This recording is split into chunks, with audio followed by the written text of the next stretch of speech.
سلامونه وخت مو په خیر. د دې مهال خبرونو ته ښه راغلاست.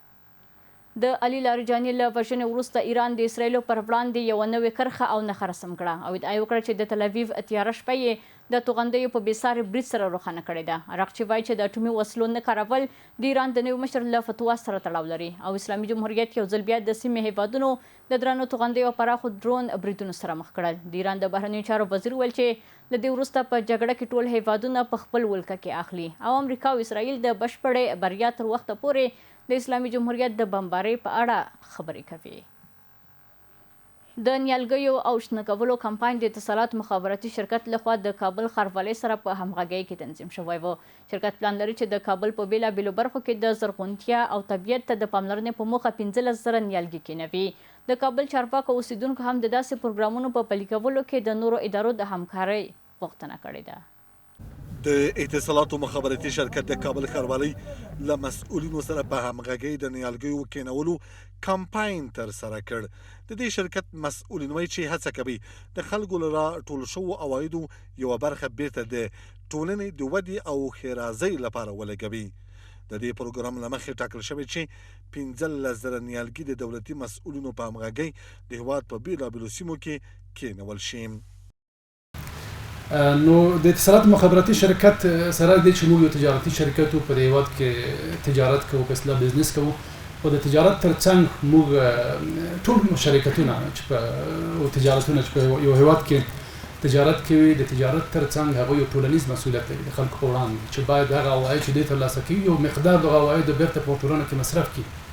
په دې پروګرام کې د کابل د زرغونتیا برخې مسؤلینو د اتصالات شرکت څخه مننه وکړه او له نورو شرکتونو او بنسټونو یې هم د ورته عامه ګټو پروګرامونو د پلي کېدو غوښتنه وکړه او د نیالګیو ساتنه یې د ټولو خلکو ګډ مسؤلیت وباله.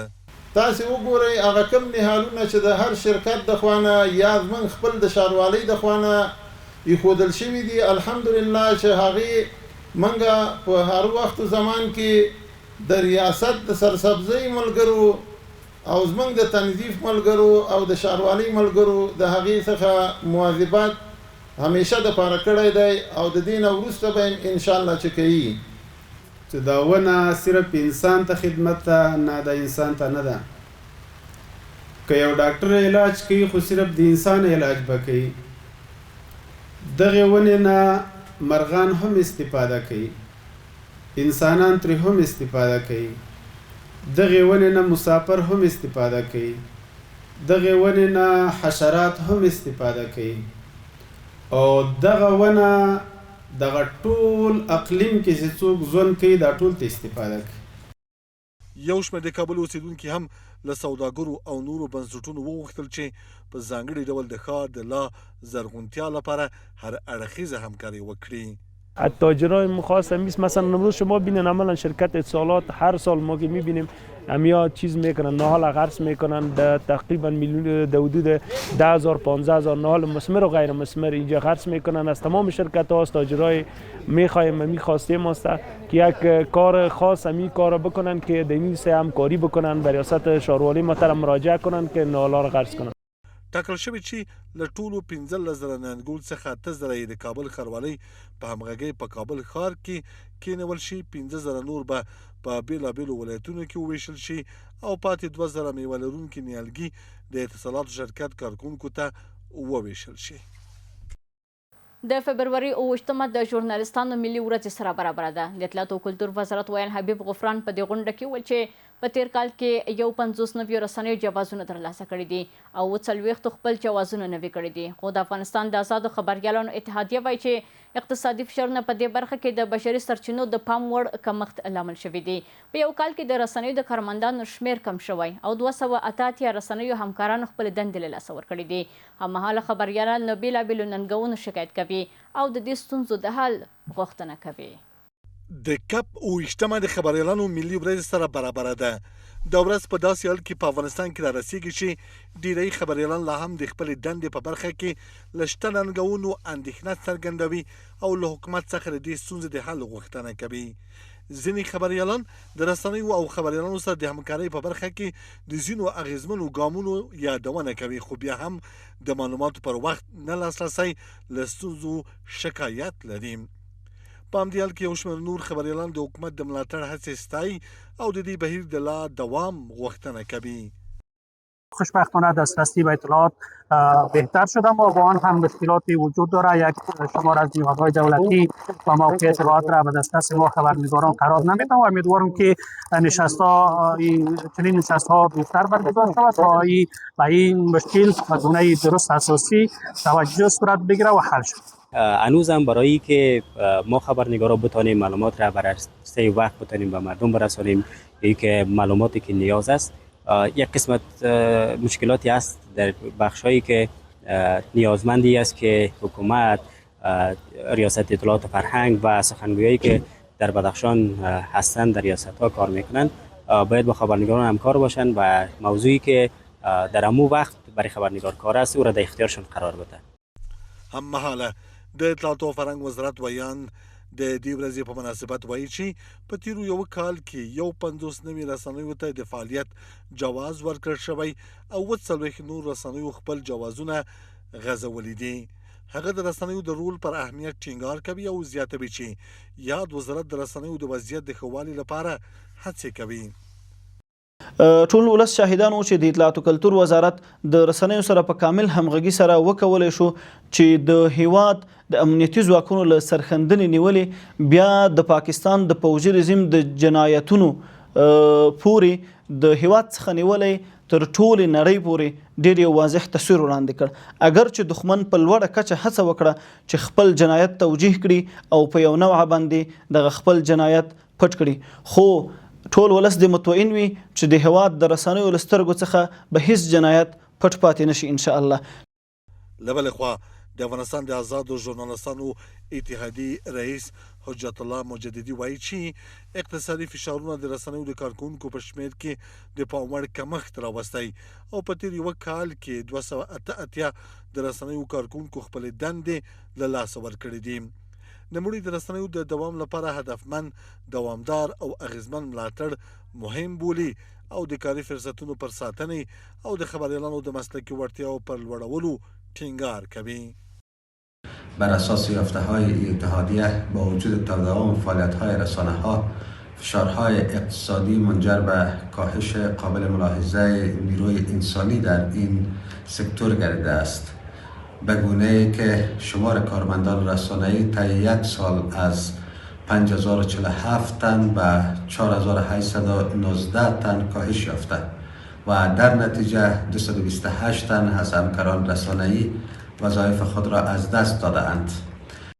د خبریالانو ملي ورځ په داسې حال کې منځل کیږي چې اقتصادي ستونزې لا هم د رسنیو او خبریالانو له مهمو ننګونو څخه شمیرل کیږي او خبریالانو پر دوامداره مالی ملاتړ ټینګار کوي. د کوچني اختر د رسیدو په مناسبت د تخار ولایت د وچو میوو بازار ځانګړی غوړېدلی دی. د خپل لرغوني دود له مخې د دې ولایت خلک د اختر په ورځو کې پر دسترخوانونو رنګارنګ وچې میوې تنظیموي او په دې نیکمرغه او مبارکو ورځو کې خپلو ملګرو او خپلوانو ته د اختر مبارکۍ لپاره ورسوي. کوچنی اختر په تخار ولایت کې په ځانګړي شور او شوق سره نمانځل کیږي او د دې ولایت د خلکو له ښکلو دودونو څخه یو هم د اختر په ورځو کې پر دسترخوانونو د رنګارنګو وچو میوو ایښودل دي. په دې ورځو کې د طالقان او د تخار په نورو سیمو کې د وچو میوو بازارونه له هغو پیرودونکو ډک وي چې د انځیر، البخارا، خرما، زردالو، نخود او ممیز په څیر بېلابېلو وچو میوو د اخیستلو لپاره بازارونو ته ورځي. دا میوې د میلمنو د هرکلي او میلمستیا مهم سمبول ګڼل کیږي. د تخار خلک د خپلو دودیزو رواجونو په مراعاتولو سره د کوچني اختر په ورځو کې له وچو میوو د برابرولو ترڅنګ له خپلو دوستانو او خپلوانو سره لیدنې هم کوي او له کورنۍ سره خوشحالي شیبې تېروي. دا دودونه په ټولنه کې د ټولنیزو او فرهنګي اړیکو د پیاوړتیا لامل ګرځي او د یووالي او صمیمیت رښتینی مفهوم ژوندی ساتي. نرخ نوا با سالهای قبل کمک در بعضی اقوام بلند شده دیگه برای نفرهای پولدار خریدن بتونه غریب خریدن نمیتونه دیگه. ما از شوروالی محترم و دولت زیده خواهشمندم که تو در این قسمت نرخ‌ها را کنترل بکنن تا نرخ‌ها را ارزان بکنن دیگه. فروشات نسبت به سالهای دیگه وضع خوب است، نظر به آرامی است. هر چقدر مردم آرام باشه همونقدر فروشات خوب است. فعلا الحمدلله دیگه در سر تا سر افغانستان امارات اسلامی امنیت و قرار است. مردم با صلح و آرامش و با یک امنیت من سودا میخرن.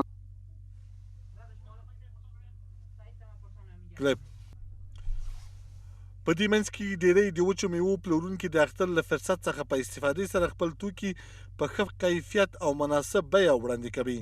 د دې بازار تودوالی نه یوازې د خلکو اړتیاوې پوره کوي بلکې د ضعیفو سوداګرو لپاره هم یو مهم اقتصادي فرصت بلل کیږي. نظر به سالهای گذشته قیمت‌ها یک ذره پایین‌تر هم شده چون امارات یک ذره سر همین دکاندارا و شهر و بازار کنترل داره. با او خاطر قیمت‌ها یک ذره مناسب شده، مردم هم راضی است. نظر باید گذشته ماشاءالله خیلی پررنگ پررونق است. طور که ما هر سال نظر به چیزی که مالی که ما میاریم امسال هم 3 چند مال آورده ایم. پس سال ما رسانده نتونستیم دیگه امسال ما 3 چند مال آوردیم. مال بسیار جدید و بسیار بالا. انشالله که در خدمت تمام مشتری عزیز هستیم.